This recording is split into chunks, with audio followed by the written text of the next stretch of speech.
Para su defensa tiene la palabra la señora Álvarez de Toledo Peralta Ramos por un tiempo de 12 minutos, cuando quiera.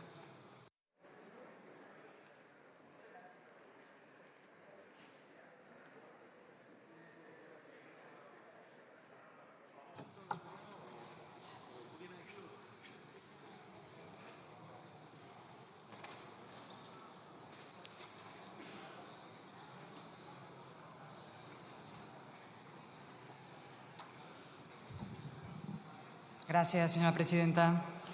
Señorías, no voy a interpelar al ministro.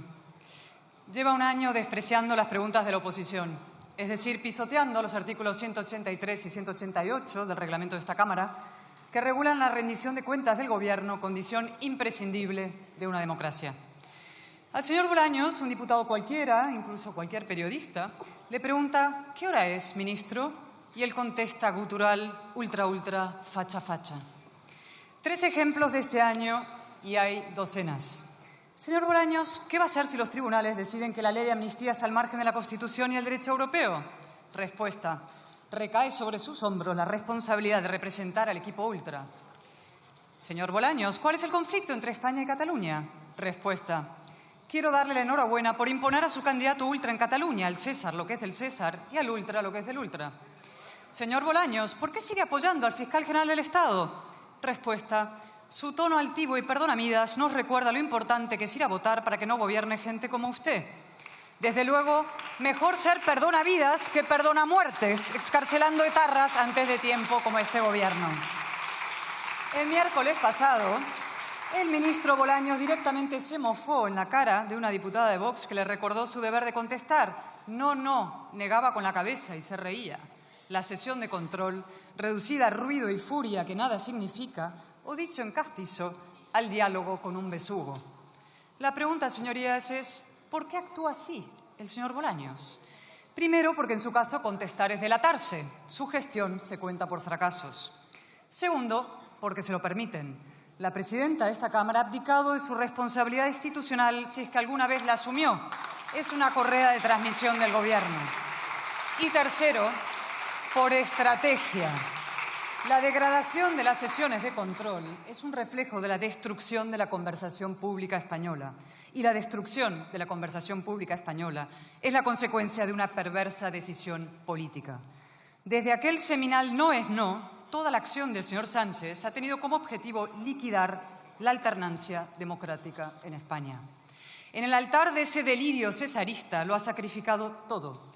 La igualdad como bandera socialista, la verdad como valor, incluso como concepto, el prestigio de las instituciones, el consenso constitucional y hasta el suelo de valores morales comunes que toda nación necesita para aprobar reformas y avanzar. Sin ese suelo, sin conversación, no es que no sea posible consensuar nada, es que ni siquiera es posible discrepar. La realidad, señorías, es que España no tiene un gobierno en sentido estricto. Un gobierno mínimamente coherente, capaz de aprobar unos presupuestos sin la humillación de que un socio le suelte a otro esa vulgaridad tan nacionalista, muevan el culo. Lo que preside Sánchez es un proceso de incomunicación, de desconexión, de unos españoles con otros y de todos con la democracia. Y la prueba, en forma y fondo, es el señor Bolaños. Ha pasado un año de su nombramiento como ministro de Presidencia, Justicia y Relaciones con las Cortes y estamos en el último pleno de 2024. Es buen momento para hacer balance. Primer hito contra la alternancia, la amnistía. Un año después del pacto PSOE-Junts, el señor Bolaños sigue sin citar un solo precedente de un político que haya borrado los delitos de otros políticos a cambio del poder, es decir, de una amnistía con ánimo de lucro, porque no existe, claro. Y un año después, el señor Bolaños sigue sin explicar cómo una medida que el señor Sánchez había tachado en octubre del 22 como claramente fuera del ordenamiento constitucional español, de pronto se convirtió en impecablemente constitucional. De ilegal a legal con la misma ley vigente. De la noche a la mañana, literalmente, es el milagro del 23 de julio. El fruto de la conjunción estelar entre los 7 votos de un prófugo y la codicia oceánica de un hombre sin escrúpulos. Lo que Torcuato Fernández Miranda habría llamado una maniobra torticera. ¿Y qué dice de esto el ministro gutural? Ultra. Bueno, y algo más. Me felicito a mí mismo. Sus señorías se acordarán, cómo olvidarlo, cuando se plantó en el patio del Congreso y proclamó: la amnistía será un referente mundial y marcará historia. ¡Qué farsa! Y sobre todo, ¡qué farsa fracasada! Ya es Navidad en Waterloo y la amnistía sigue sin aplicarse. El prófugo volvió a Barcelona, sí, pero para una charlotada estival. Ya soca aquí, ya no soca aquí. Un Houdini jodido. Sí, señorías, creíamos que los señores Bolaños y Boye, un presunto ministro de Justicia y un secuestrador condenado, habían redactado la ley de amnistía a 4 manos, pero resulta que la redactaron a 4 pies. No cubre la malversación y, por tanto, tampoco a Puigdemont. Así lo ha dicho el Supremo en 2 resoluciones contundentes. Así lo avalará, con toda probabilidad, la Sala de Apelaciones. Y, ojo, así lo confirmará también, yo estoy democráticamente convencida, el Tribunal Constitucional. Porque el Estado de Derecho español existe y funciona, ya se lo dijimos, pierdan toda esperanza. Y porque el señor conde Pupido no querrá retirarse con el baldón de Boye y Bolaños en su toga. Su chapuza, salvarle a él. Segundo hito, la colonización de las instituciones, en particular de la Fiscalía General del Estado, hoy a las órdenes de un imputado. Se dice pronto. ¿Y sobre esto qué responde normalmente el señor Bolaños? Que el fiscal general está investigado por decir la verdad. Ajá.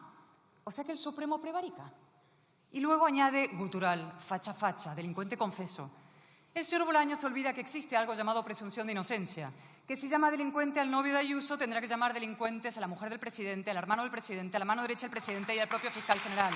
Y también que él puede salir mal parado. Y es que, como ya le advertimos, todo se sabrá. De hecho, ya sabemos bastante. Sabemos que el fiscal general ordenó que se le remitan datos reservados de un particular a su cuenta personal de Google, algo estrictamente prohibido, por lo que ya debería ser inhabilitado. Sabemos que esos datos se filtraron con el objetivo de destruir a una rival del gobierno, un delito propio de un régimen totalitario. Y sabemos también que la Guardia Civil está analizando el contenido del móvil del fiscal general del 8 al 11 de marzo de 2024. Días trepidantes, días interesantes. Coinciden exactamente con la aprobación de la amnistía y con las primeras decisiones judiciales sobre la presunta corrupción del entorno íntimo y político de Sánchez. A ver si al señor Bolaños se le ocurrió maniobrar con el fiscal general para favorecer a unos o perjudicar a otros. En tal caso, no saldría mal parado, sino mal sentado en el banquillo, lo que quiso evitarse Lobato. Tercer hito, el ataque a los contrapesos democráticos. No voy a detenerme en el olímpico desprecio del ministro al Parlamento, el veto sistemático a las iniciativas del PP, el impúdico abuso del decreto ley, el desaire al Senado, su demonización gutural de la discrepancia, ultra.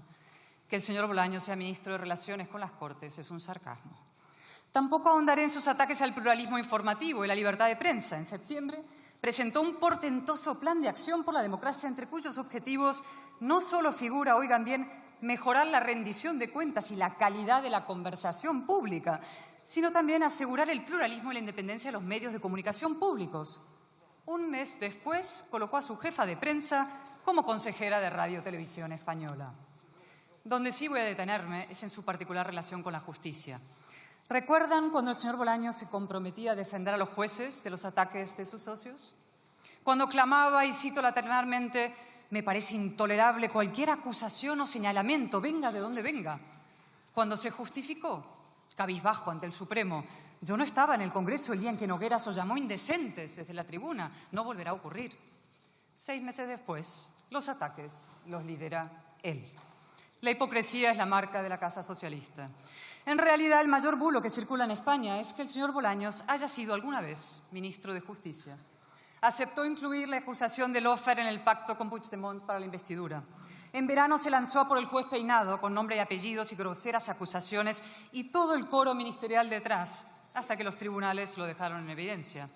Y ahora está a punto, pero a punto, de acusar al Supremo de prevaricación. A ver si hoy lo hace abiertamente, a ver si se atreve, como sus socios, como sus colegas de bancada, como su jefe. La frase del señor Sánchez sobre las cartas marcadas, es decir, su acusación a la justicia de actuar en connivencia delictiva con el PP, es un salto cualitativo en la deriva antidemocrática del Gobierno. Evoca las leyes de transitoriedad jurídica aprobadas por Puigdemont en septiembre del 17. Responde al mismo estímulo populista y autoritario. No es solo que el Gobierno necesite someter a la justicia, Evidentemente, la supervivencia de Sánchez depende de la impunidad de sus socios, de su mujer, de su entorno, de la suya.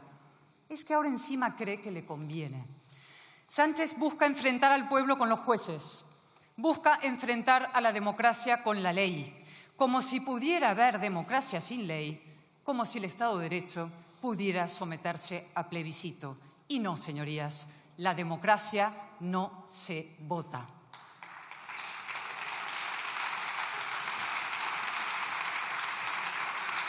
¿Y el señor Bolaños? Nada, se ha quedado sin coartada. Años deslegitimando al Consejo General del Poder Judicial, insultando a sus miembros, diciendo que son peones del PP porque denuncian los ataques del Gobierno. A ver cómo explica ahora el comunicado de la magistrada Perelló. ¿Dirá que los jueces no han completado la transición? Esa última genialidad salida de Moncloa. ¿La llamará gutural ultra? Cuarto y último hito, Franco. Ahora sí el ministro por fin puede gritar facha, facha, solo que ante su gutural espejo. ¿Qué sería de este gobierno sin los ultras? Sin Bildu, sin Puigdemont, sin Junqueras, sin Franco.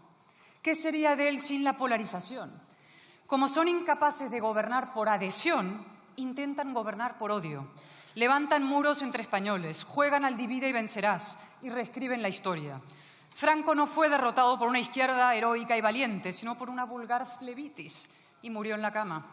La libertad no la trajo el PSOE, la trajeron los demócratas de ambos bandos. Y señaladamente 3 hombres, Adolfo Suárez, Torcuato Fernández Miranda y el rey Juan Carlos.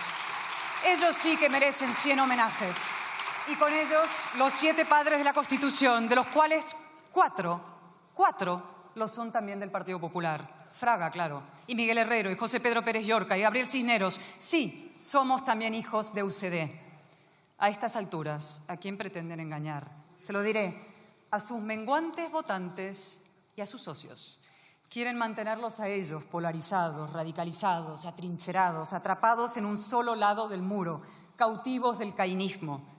El populismo es el atajo de los mediocres y el frentismo una confesión de impotencia, además de una canallada. Y ahora sí, señor Bolaños, es su turno. Ya puede seguir conversando consigo mismo. Gracias. Gracias.